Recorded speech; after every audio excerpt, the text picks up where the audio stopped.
Hello बच्चों, कैसे हैं आप लोग। आई होप आप लोग अच्छे होंगे। तो बच्चों, जैसा कि हम लोगों ने विमी विश्लेषण चैप्टर स्टार्ट किया था, जिसमें हम लोगों ने पार्ट 1 और पार्ट 2 में विभिन्न भौतिक राशियों के विमाओं को निकालना सीखा था। ठीक है बच्चों, तो आज उसी क्रम में हम लोग अपने वीडियो को आगे बढ़ाते हुए कुछ और चीज़ों को समझेंगे और प्रयास करेंगे कि आज के इस वीडियो में आपका चैप्टर ख़त्म हो जाए। ठीक है बच्चों, तो देखिए, विमीय विश्लेषण में अगर विमीय विश्लेषण के आधार पर हम भौतिक राशियों को बांटे हुए थे, तो अपन ने भौतिक राशियों के बारे में पढ़ा था बच्चों कि ये दो प्रकार के होते हैं। एक होता है आपका मूल भौतिक राशि और एक होता है व्युत्पन्न भौतिक राशि। बिल्कुल सही बच्चों। लेकिन अगर हम विमा के आधार पर, अगर हम किसी भी भौतिक राशि के विमा के आधार पर, विमा के अनुसार अगर उनको हम बांटें कैटेगरी में कि वो कितने प्रकार के हो सकते हैं, तो आप कहोगे कि ये कुल 4 प्रकार के हो सकते हैं। अब ये कौन कौन से बच्चों हैं, तो आइए वो देखते हैं। देखिए बच्चों, इनमें पहला हो सकता है पहला होगा आपका विमीय चर। विमीय चर का मतलब डायमेंशनल वेरिएबल। डायमेंशनल वेरिएबल, ठीक है बच्चों। अब देखिए, विमीय चर का मतलब क्या है कि चर, वैसे आप वेरिएबल के बारे में, चर के बारे में आप जानते होंगे कि something whose value changes with the passes of time. मतलब आप ये कह सकते हो कि जिसकी वैल्यू बदलती रहती है। फॉर एग्जांपल बच्चों, अगर मैं बात करूँ वेग की, या बात करूँ मैं त्वरण की या बल की, तो कोई अगर वस्तु चल रहा है तो उसकी वेग समय के साथ बदल सकती है, कांस्टेंट भी रह सकती है, लेकिन सामान्यतः वेग आपकी क्या होती है, बदलती रहती है। जैसे आप कहीं गाड़ी से अगर अपने घर जा रहे हो या कहीं से आ रहे हो, तो आपको हर जगह एक समान रोड तो मिलेगा नहीं, कहीं पर ट्रैफिक मिलेगी, कहीं पर रोड ख़राब मिलेगा।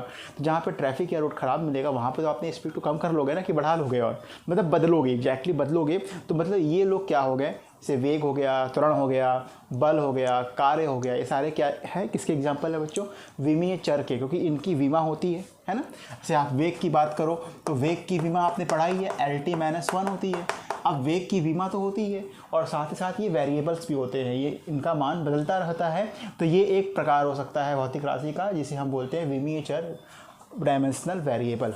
जैसे कि वेग हो गया आपका, उसके बाद दाब हो गया, ताप हो गया, कार्य हो गया, बल हो गया, ठीक है, आदि बहुत सारे ऐसे आप एग्जाम्पल दे सकते हैं जो कि विमीय चर के अंतर्गत आते हैं। ठीक है बच्चों, तो बच्चों अब हम लोग विमा के सेकंड टाइप्स की बात करेंगे, भौतिक राशि के सेकंड टाइप्स की बात करेंगे ऑन द बेसिस ऑफ विमा डायमेंशन के अनुसार। विमीय विश्लेषण के अनुसार भौतिक राशि के कुल 4 प्रकार मैंने बोला, जिन्हें पहला पार्ट आपने पढ़ा विमीय चर के बारे में। दूसरा पार्ट बच्चों अपन का हो सकता है विमाहीन चर। विमाहीन चर यानी कि डायमेंशनलेस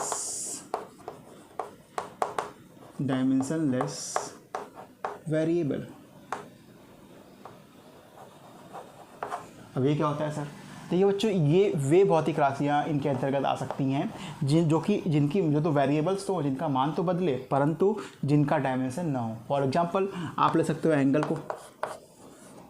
एंगल चर तो है, एंगल का मान बदलता रहता है, लेकिन एंगल बराबर आपने पढ़ा होगा आर्क लेंथ बटे रेडियस। आर्क लेंथ अपॉन में रेडियस।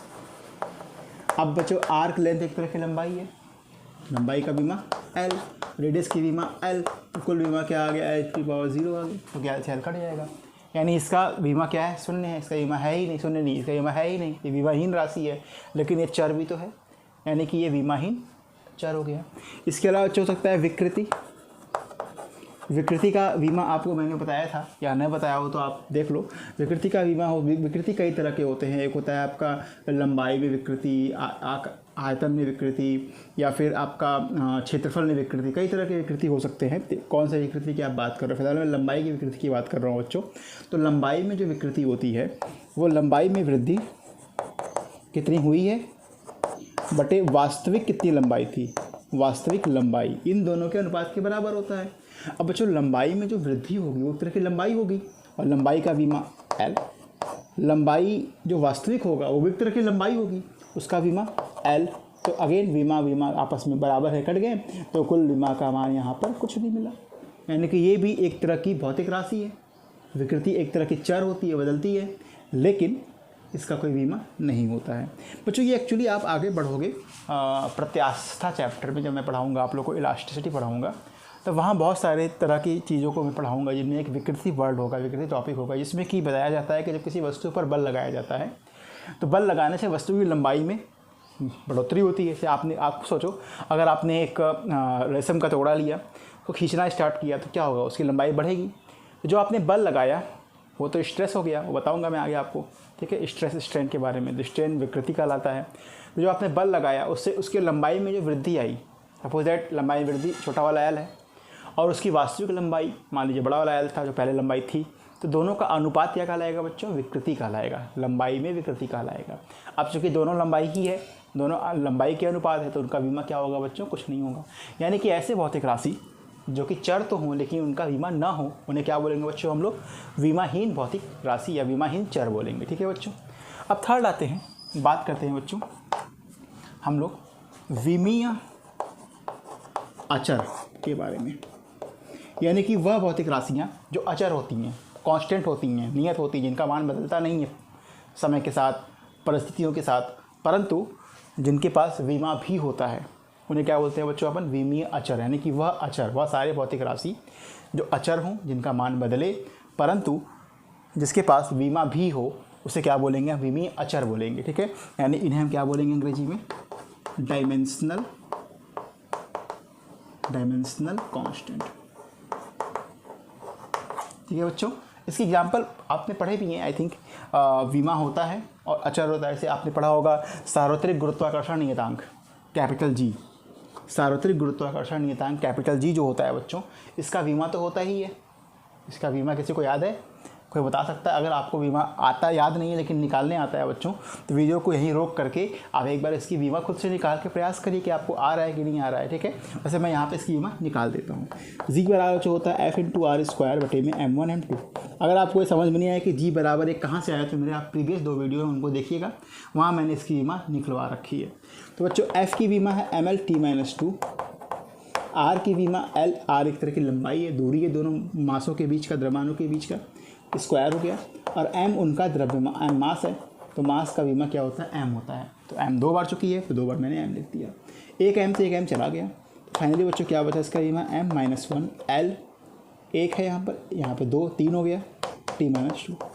तो बच्चों देखो G एक तरह का नियतांक है, इसका नाम ही सार्वत्रिक गुरुत्वाकर्षण नियतांक कांस्टेंट, एक तरह का अचर है, लेकिन इसकी बीमा तो है। तो ये इस भौतिक राशि के प्रकार हैं जिन्हें हम बोलते हैं क्या, विमीय अचर, यानी डायमेंशनल कांस्टेंट बोलते हैं, ठीक है बच्चों। चलिए आगे बढ़ते हैं। तब इसकी देखिए बच्चों, इसके अलावा कुछ और भी इनके एग्जांपल्स सकते हैं, लाइक प्लैंक कांस्टेंट, इसकी बीमा मैं निकलवा चुका हूँ, प्लैंक कांस्टेंट H हो गया, ठीक है, प्लैंक कांस्टेंट हो गया H, इसकी बीमा मैं निकलवा चुका हूँ, H बराबर E बटे फ्रिक्वेंसी होता है, फ्रिक्वेंसी और एनर्जी, E फॉर एनर्जी, ऊर्जा। तो आवृत्ति और ऊर्जा का जो अनुपात होता है उसे क्या बोलते हैं हम लोग, H बोलते हैं। ऊर्जा और आवृत्ति का अनुपात को H बोलते हैं। तो यहाँ से ऊर्जा का बीमा ml²t-2 और आवृत्ति का बीमा T रख देंगे आप लोग, T-1 रख देंगे, हल करेंगे तो ml²t-1 आ जाएगा। H की बीमा, ये भी एक तरह का क्या है, नियतांक, नाम है ये प्लैंक नियतांक, प्लैंक कांस्टेंट, ठीक है। इसके अलावा बच्चों एक और नियतांक हो सकता है Boltzmann constant, KB Boltzmann constant. Boltzmann constant का बीमा मैंने निकलवा रखा है, तो इसको भी आप देख सकते हैं। तो ये क्या हो जाएगा, ये भी एक तरह का आपका विमीय अचर हो जाएगा, यानी डायमेंशनल कांस्टेंट हो जाएगा। इसके बाद बच्चों जो भौतिक राशि का चौथा प्रकार है, दैट विल बी व्हाट, वो चौथा प्रकार बच्चों आपका है विमाहीन अचर, यानी कि डायमेंशनलेस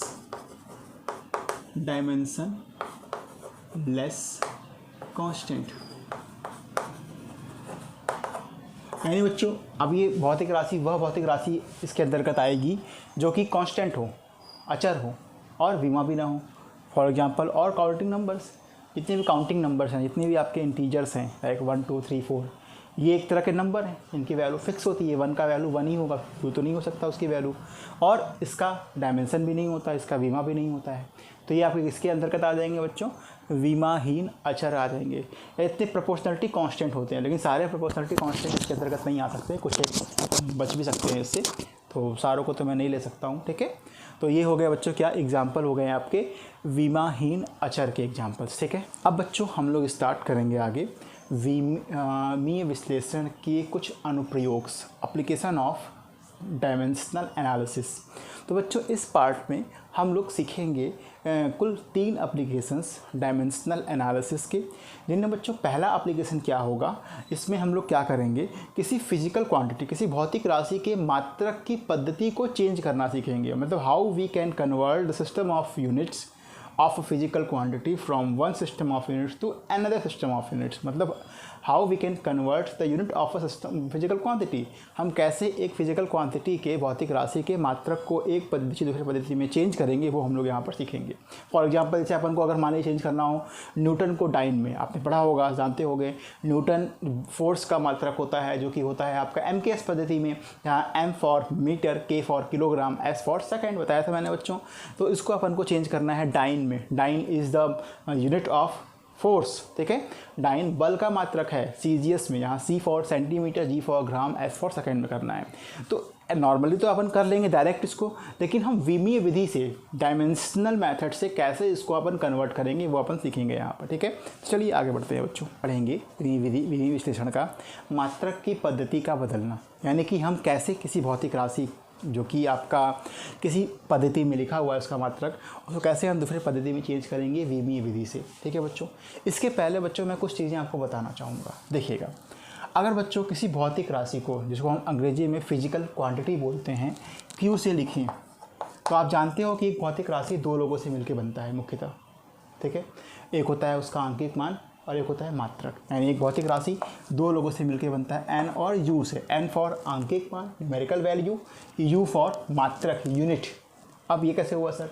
याद करो, अगर आपसे कोई पूछे बताओ भाई तुम्हारे घर से तुम्हारे स्कूल तक की दूरी कितनी है, तो आप कहोगे 1, या कोई कहेगा किलोमीटर।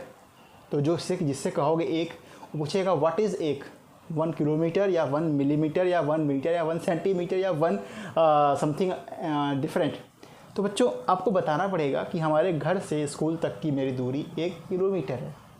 या कोई कहे कि मेरे घर से सर स्कूल तक की दूरी किलोमीटर है, तो पूछेगा कितने किलोमीटर भाई, तो आपको बताना पड़ेगा कि 2 किलोमीटर है, 4 किलोमीटर, जो भी होगा बताना पड़ेगा आपको। यानी बच्चों आपको जब डिस्टेंस मेंशन करना पड़ा, जो कि एक तरह की फिजिकल क्वांटिटी है, तो आपको मिनिमम 2 लोगों की तो रिक्वायरमेंट है ही भाई।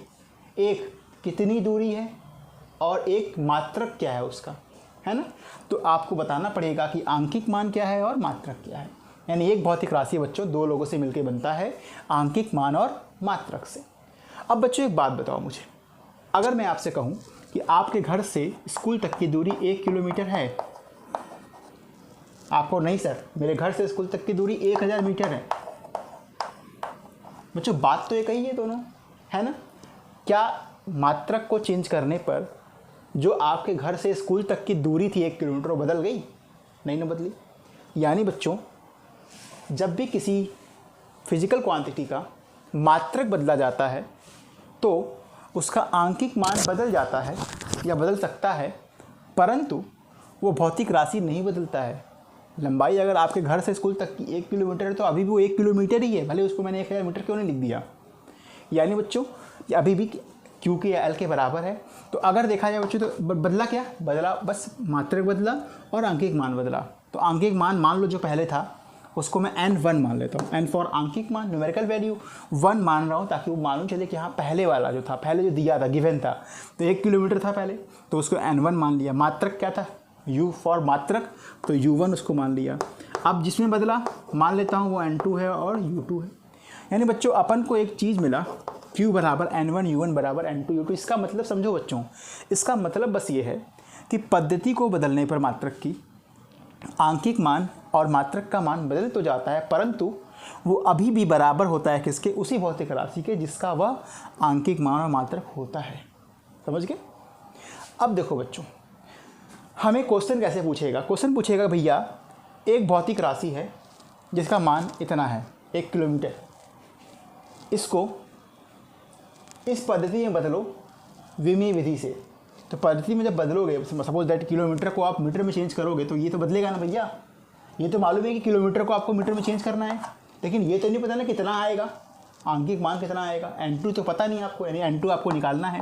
तो N2 क्या हो जाएगा, इधर इसको भेज दो U1 को, N1 U1 बटे U2 के होंगे। क्लियर है। अब देखो बच्चों, कोई मात्रक जो होता है मुख्यतः वो 3 लोगों से मिलकर बनता है, याद करो। अगर आप मीटर, किलोमीटर या सेकंड, अगर आप बल के बारे में बात करें, न्यूटन को, तो न्यूटन को अगर मैं भौतिक राशियों के रूप में लिखूं बच्चों, भौतिक राशि के मूल भौतिक राशि के मात्रक के रूप में लिखूं बच्चों, तो क्या लिख सकते हैं आप लिख सकते हैं सर, न्यूटन का मतलब होता है द्रव्यमान गुणे त्वरण। द्रव्यमान का मात्रक हो गया किलोग्राम, त्वरण का मात्रक हो गया मीटर बटे सेकंड स्क्वायर, मीटर बटे सेकंड स्क्वायर। तो आपने मात्रक को इस रूप में लिख दिया। यानी देखो ध्यान से, तो ये जो आपका बल है वो एम, एल और टी से ही बना हुआ है। M for mass, L for length, T for time, इन्हीं 3 लोगों से बना हुआ है। यानी एक मात्रक मुख्यतः इन 3 लोगों से ही बना होता है बच्चों, ठीक है। तो इस मात्रक को अगर मैं लिखना चाहूँ तो मैं इसको लिख सकता हूँ m1 l1 t1 u1 को, और इसको लिख सकता हूँ m2 l2 t2। अब बच्चों दिक्कत क्या है कि यहाँ तो समय का घात -2 है, पावर -2 है, यहाँ मैंने कोई पावर नहीं लिखा है, तो मुझे पावर तो पता नहीं घात क्या है। यहाँ पे मात्रक में m के घात 1 है कि 2 है कि 5 है कि 100 है, पता तो है नहीं। तो मैं अपने मन से मान लूँगा बच्चों, m के घात a है, l के घात b है, t के घात c है। m के घात a है, l के घात b है, t के घात c है। तो बच्चों इतना घबराना नहीं है कि सर ये क्या कर रहे हैं आप, बिल्कुल भी घबराना, बस आपको एक सूत्र याद रखना है बच्चों। यहाँ पर n1 है, ये m1 और m2 जिसके दोनों के घात a है तो एक साथ लिख लो, l1 बटे l2 दोनों के घात b है एक साथ लिख लो, t1 बटे t2 दोनों के घात c है एक साथ लिख लो। ठीक है बच्चों।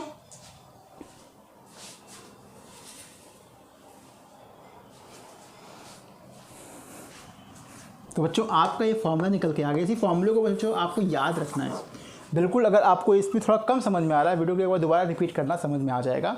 लेकिन अल्टीमेटली आपको इनको याद ना रख के खाली इनको याद रखना है। जो आंकिक मान निकालना है वो बराबर हो जाएगा जो गिवन आंकिक मान है, m1/m2 l1/l2 t2/t2 इनके पावर a b और c है। m for mass, l stand for length, t stand for time. यानी m द्रव्यमान को बता रहा है, l लंबाई को और t समय को बता रहा है। एक न्यूमेरिकल करते हैं बच्चों, एकदम क्लियर हो जाएगा, विश्वास करिए, गारंटी देता हूँ मैं। क्वेश्चन है, गुरुत्वीय त्वरण g का मान 9.8 मीटर प्रति सेकंड स्क्वायर दिया हुआ है। ठीक है, क्वेश्चन ये समझ में आ गया कि g का मान बच्चों 9.8 मीटर पर सेकंड स्क्वायर दिया है। इसको कन्वर्ट करिए, बदलिए CGS पद्धति में। अब बताओ बच्चों, पहले सबसे पहले बताओ आप लोग मुझे कि जो ये g का मान है वो किस पद्धति में है। मीटर किस में आता है, मीटर लंबाई का मात्रक किस में नापते हैं, MKS में। समय MKS में, समय तो तीनों में होता है लेकिन मीटर से पहचानेंगे आपको सर ये MKS में। यानी जो करना क्या है, आपको सबसे पहले पहचानना है इस तरह के क्वेश्चन में कि किस पद्धति को किस पद्धति में चेंज करना है। तो आपने देख लिया बच्चों कि MKS पद्धति को आपको CGS में चेंज करना है। क्लियर, पहली चीज़। दूसरा, किसको चेंज करना है, जी को। यानी भौतिक राशि यहाँ पे एक तरह का त्वरण है, एक्सेलरेशन है, एक्सेलरेशन ड्यू टू ग्रेविटी ये है। तो आपको चेंज करना है एक्सेलरेशन को, तो वीमा लिखो, किसका, जिसको चेंज करना है भैया। तो वीमा जी का वीमा, ऐसे कर लो, जी का वीमा। व्हाट विल बी दैट, बताओ बच्चों, त्वरण का वीमा क्या होता है, LT-2। याद रखो भाई, प्रैक्टिस करोगे तभी आएगा। देखो भाई, LT-2, क्योंकि भैया m था नहीं तो m के खाते मैंने 0। मैंने बताया था आपको स्टैंडर्ड रूप में कैसे लिखते हैं। जब कोई बीमा लिखते हैं उसमें जो चीज़ नहीं लिखता है उसके घात 0 लिख दो, हो गया। ठीक है, MLT के रूप में लिखते हैं। अब बच्चों तीसरी चीज़ क्या करेंगे हम, इसके पहले एक काम आप और कर सकते थे, जिसको कन्वर्ट करना है उसका N1 आपको दिया है 9.8 आंकिक मान, न्यूमेरिकल वैल्यू, और जिसमें करना है N2 वो भाई साहब को आपको निकालना है। ये आप कर सकते थे। ठीक है, अब बच्चे इसकी तुलना करो, m के पावर a, l के पावर b, t के पावर c से तुलना करने पर।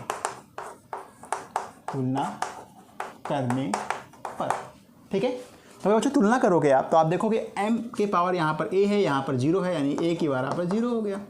l के पावर यहाँ b है, यहाँ पर कुछ नहीं, मतलब 1 है, यानी b बराबर बच्चों 1 हो गया। t के पावर यहाँ पर c है, यहाँ पे -2 है, तो c बराबर क्या हो गया, -2। Very good. हमने क्यों किया सर जी, हम ABC का मान निकाल रहे थे ताकि हम इस सूत्र में अपने रख सकें। अब लिखेंगे हम सूत्र, सिंस वी नो डैट, ऐसा हम जानते हैं भैया, N2 बराबर होता है N1 M1 बटे M2 के पावर A, L1 बटे L2 के पावर B, T1 बटे T2 के पावर C। ये हम जानते हैं। ठीक है बच्चों। तो अब n1 का मान तो पता है 9.8, रख दो यहाँ पर m1। अब देखो बच्चों यहीं पे दिमाग लगाना है आपको, मैंने बताया ना। अच्छा बताओ नंबर सिस्टम, नंबर जो आप गिनते हो 1 2 काउंटिंग नंबर्स, उसमें 1 पहले आता है 2 पहले आता है? 1 पहले आता है। तो बच्चों जो चीज़ पहले दिया हुआ है वो 1 वाला होगा, 1 1 1, और जो बाद में आएगा जिसको निकालना है वो 2 वाले में लिखोगे। अब मैं क्या बोल रहा हूँ समझो ध्यान से। m1 मास, द्रव्यमान का मात्रक। द्रव्यमान का मात्रक भैया ग्राम भी होता है, किलोग्राम भी होता है, और बहुत सारे मात्रक हो सकते हैं, मिलीग्राम, डेकाग्राम, पता नहीं फलान डेकान। तो बच्चों अब बात यह है कि सर m1 में कौन सा द्रव्यमान का मात्रक रखेंगे, किलोग्राम या ग्राम? तो देखो हमको कन्वर्ट करना है MKS को CGS में। तो पहले कौन दिया हुआ है? MKS में दिया हुआ है। तो जो पहले आ रहा है उसका मात्रक, उस पद्धति का में मात्रक ऊपर लिखोगे, जिसमें करना है उस पद्धति में मात्रक नीचे लिख दोगे। क्लियर हो गया बच्चों? इतना क्लियर करना बहुत ज़रूरी है बच्चों। 1 1 1 का मतलब जो पहले आ रहा हो, तो MKS पहले आ रहा है तो MKS पद्धति का मात्रक ऊपर लिखोगे। m का मात्रक, द्रव्यमान का मात्रक MKS में किलोग्राम होता है, लंबाई का मात्रक मीटर होता है, समय का मात्रक सेकेंड होता है, तो ये ऊपर लिखोगे। ठीक है, तो ठीक है बच्चों लिख लो। देखो द्रव्यमान है यहाँ पे m1 m2 क्या है? द्रव्यमान है। द्रव्यमान का मात्रक MKS में क्या होगा बच्चों? किलोग्राम। ठीक है, m2 किसमें करना है? CGS में। जिसमें करना है वो नीचे होगा, तो CGS में क्या हो जाएगा? ग्राम हो जाएगा। क्योंकि a का पावर, a का मान कितना है बच्चों? 0 है, 0 रख दिया अपन ने यहाँ पर। ठीक है, ऐसे ही लंबाई ऊपर नीचे है। लंबाई 1 मतलब जो पहले दिया हो, गिवन जो हो, गिवन आपका MKS सिस्टम है। MKS सिस्टम में लंबाई का मात्रा क्या होता है बच्चों? मीटर, m फॉर मीटर, तो मीटर लिख दिया आपने। और L2 जिसमें कन्वर्ट करना है CGS, तो आपने CGS में लंबाई का मात्रक सेंटीमीटर लिख दिया। b का मान क्या है बच्चों? 1 हो गया। ऐसे ही T1 T2 का तो इसमें तो कुछ सोचना नहीं है, यहाँ सेकंड ऊपर लिख देना है, बिकॉज ऑफ टाइम का जो मात्रक होता है दोनों पद्धतियों में सेकेंड ही होता है, तो कोई मतलब नहीं यहाँ पर। तो बच्चों देखो ये इससे कट गया। अब एक बात देखो बच्चों, किसी भी चीज़ की पावर अगर 0 हो, किसी भी चीज़ के हाथ अगर 0 हो तो उसका मान 1 होता है। तो ये हो गया बच्चों 9.8 × 1। अब यहाँ पे सर क्या करें हम? देखो बच्चों यहाँ पे ऐसा कुछ करो कि जो आपका ऊपर नीचे के दोनों कट जाए आपस में। अब बताओ कैसे कटेगा? या तो ऊपर नीचे दोनों जगह सेंटीमीटर हो तब कटेगा, या तो ऊपर नीचे दोनों जगह मीटर हो। तो कौन सा करना आसान है बच्चों? दोनों को मीटर में, दोनों सेंटीमीटर में। तो मुझे लगता है बच्चों मीटर को सेंटीमीटर में लिखना आसान है। ठीक है, तो 1 मीटर को 100 सेंटीमीटर आपने आराम से लिख दिया। वही अगर आप सेंटीमीटर को बच्चों मीटर में करते तो आपको 1/100 लिखना पड़ता मीटर, तो फिर उसको ऊपर ले जाते, एक स्टेप आपको और बढ़ता। कोई मतलब तो है नहीं यहाँ मेहनत करने का इतना। तो आपको बस ये सोचना है कैसे इसका मात्रक दोनों कटेगा। तो कटने का मतलब दोनों मात्रक सेम होना चाहिए। सेम कैसे होगा? या दोनों को आप मीटर में कर लो या दोनों को सेंटीमीटर में कर दो। मैंने दोनों को लिया उसे सेंटीमीटर में कर लिया, तो मीटर को मैंने सेंटीमीटर में लिख दिया। और ये तो कट गया, 1 की पावर कुछ भी करोगे 1 ही आएगा।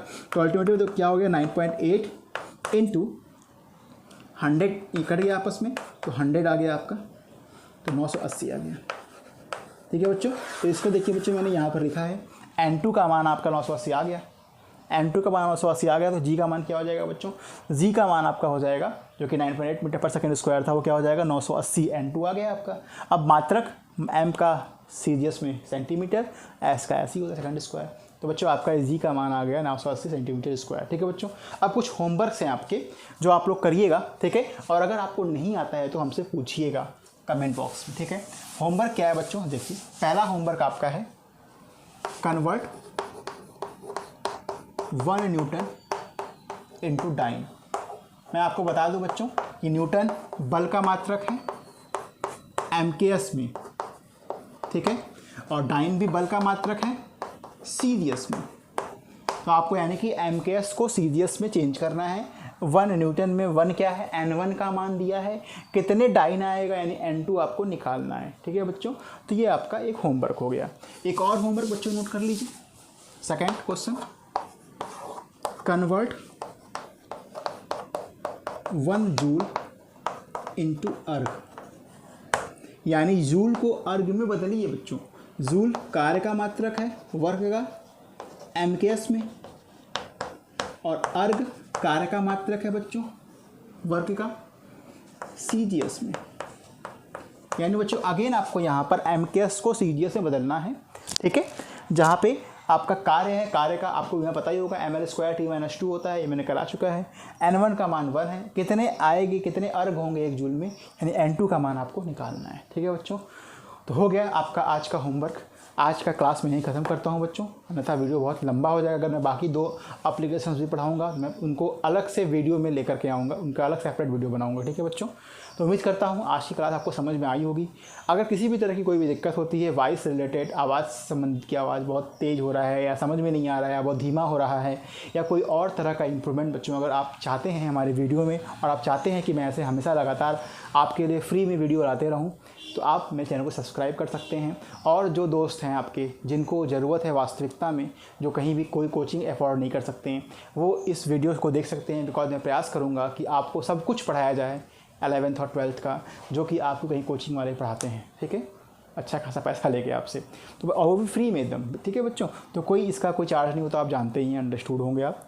ठीक है, तो अपन प्रयास करेंगे जितना ही अधिक आपका रिस्पांस मिलेगा, जितने ही अधिक आप लोग जुड़ेंगे हमसे, मुझे उतना ही मोटिवेशन मिलेगा ताकि मैं और अधिक वीडियोस ला सकूं आपके सामने।